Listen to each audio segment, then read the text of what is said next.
Pavel Muñoz. Gracias, presidente. Buenas tardes con usted, con los asambleístas y las asambleístas presentes. En primer lugar, debo confesarles que tengo un dilema con las cosas que hace el gobierno. Por un lado, como miembro de la Revolución Ciudadana, me quedo contento porque cada vez que el gobierno hace algo, la gente dice con Correa estábamos mejor. Pero como ciudadano, claro que me preocupa. Y me preocupa mucho porque si las personas con desconocimiento de alguna u otra manera inquietan, las que tienen desconocimiento e iniciativa, es así que son realmente peligrosas. Y en esta iniciativa hay iniciativa, desconocimiento y peligrosidad. ¿Por qué? Porque lo que se está haciendo aquí bien podría titularse el regreso del centralismo, o bien podría titularse que este gobierno lo está patentando, que es mucho más fácil, muchísimo más fácil destruir que construir. El debate es importante. Gracias, señor Bustamante, asambleísta Bustamante, por ponerlo. Pero por favor no matice su preocupación. Sea más enfático en su preocupación. Yo incorporaría la idea de rechazar incluso lo que están pretendiendo hacer y que vengan al Pleno a explicar y que tengamos un debate. Como este es un tema importante y a mí no me gusta hablar de memoria, revisé alguna información para conocimiento de los asambleístas, pero sobre todo la ciudadanía. Aquí ustedes tienen una forma comparativa de cómo creció el aparato del Estado entre el año 76, 95, 99 y 2007. Que antes había ministerios, menos, mentira, 25 ministerios en el año 2007 cuando llegamos al gobierno. Pero ¿saben qué es lo que pasaba? Que lo que la Revolución Ciudadana corrigió es lo que los organismos como el Banco Mundial, como el BID, como el Fondo Monetario decían que hay que hacer, que hoy lo vuelven a hacer. Las famosas unidades ejecutoras. Había menos institucionalidad, falso. Fíjense en cómo habían crecido la institucionalidad en instituciones adscritas, llegaron a 23, en consejos llegaron a 33 y las entidades autónomas llegaron a 53. ¿Quieren ver esto gráficamente? Este es el organigrama de cómo era el Estado, la función ejecutiva en el año 76. Mucho más estructurado. Usted tenía un presidente y tenía unos ministros. No tenía, como van a ver más adelante, la gran cantidad de entidades adscritas o autónomas. La siguiente, por favor. ¿Qué pasó ya en el año 95? Asambleísta Callejas, esa es la foto.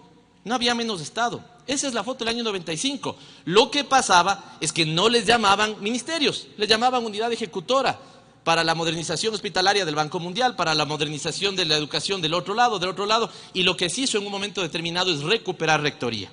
Veamos qué pasó en el año 2007. Todas esas son entidades que duplicaban la rectoría respecto a los ministerios que están acá y todas estas son autónomas. Lo que se hace en un momento determinado es más bien darle racionalidad a eso. ¿Con qué? Con algo que hoy quieren atacar, con desconocimiento que ya se hizo. Entreguémosles competencias y funciones claras a las entidades.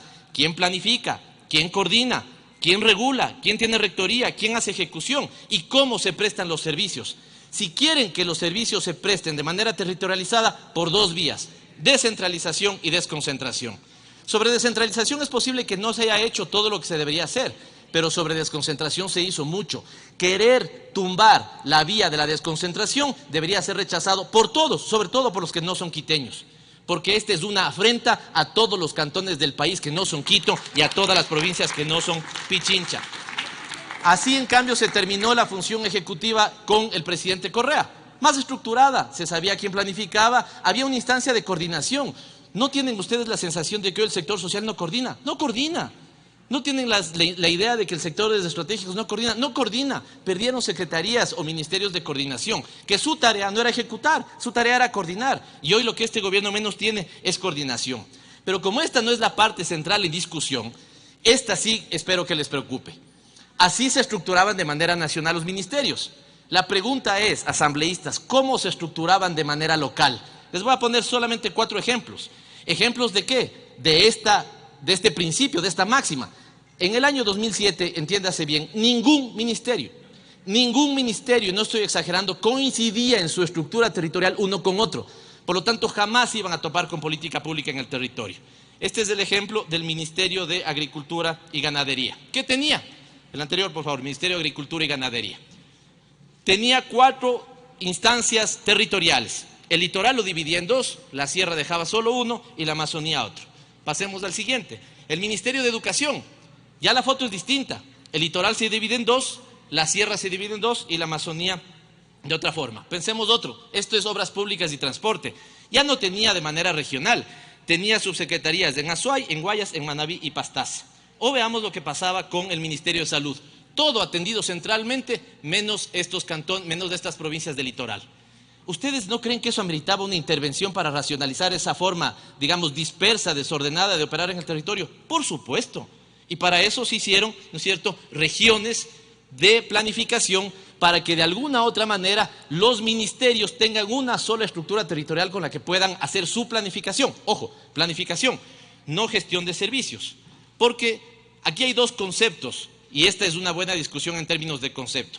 Si yo quiero atacar el centralismo, no cabe que solo ataque vía descentralización. Porque, por ejemplo, es mi opinión personal, alguien puede tener otra opinión, pero yo creo que la materia de salud o la materia de educación no deben ser descentralizadas. ¿Por qué? Porque la tarea del Estado es ineludible. ¿O no nos pasaba antes que cuando teníamos un proyecto del Banco Mundial para los niños de la comunidad A estaba mejor atendida que el proyecto educativo que tenían los niños de la comunidad B de un Ministerio de Educación absolutamente empobrecido? Por supuesto, y ahí hay un principio de equidad. ¿Quién estaba teniendo mejores oportunidades de desarrollo? ¿Los de la una comunidad o los de la otra? Por eso, temas como salud, temas como la seguridad, temas como la educación, desde mi punto de vista, deberían ser altamente desconcentradas. Eso sí, que el ministerio llegue a los territorios. Pero ¿cómo entonces llegar a los territorios? Es fácil hablar de memoria, asambleístas, pero en este país, en los años 80, en los años 70, hubo la feria de la cantonización. Parroquias que no tenían la facultad legal o el requisito legal de población para ser cantones, eran convertidos de manera fácil y clientelar en cantones. Y por eso encontrarán ustedes que de los 221 cantones, de esta es información al año 2008, de los 221 cantones que existen hoy en el país, al menos 170 incumplen el requisito legal de tener al menos 50.000 habitantes. Es decir, la Feria de la Alegría en la cantonización del país generó unidades territoriales absolutamente ineficientes para prestar servicios. Pero como eso es una vía de descentralización y los municipios son gobiernos autónomos, ¿no es cierto?, entonces ahí no hay que tocar. Ahí hay que dejar que la Constitución y que el COTAD hagan lo suyo.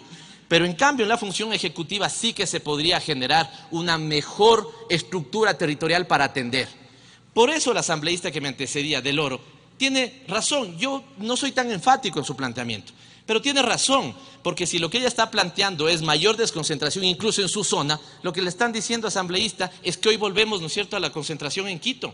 Entonces, si su preocupación era cuánto estaba en Loja, ahora su preocupación va a ser cuánto está en Quito.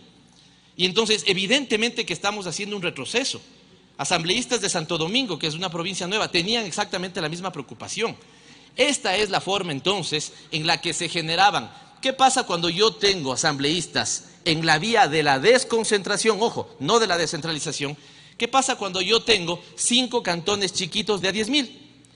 ¿No es mejor que yo pueda generar ahí una estructura con la cual les atienden todos los servicios que son desconcentrados, no descentralizados?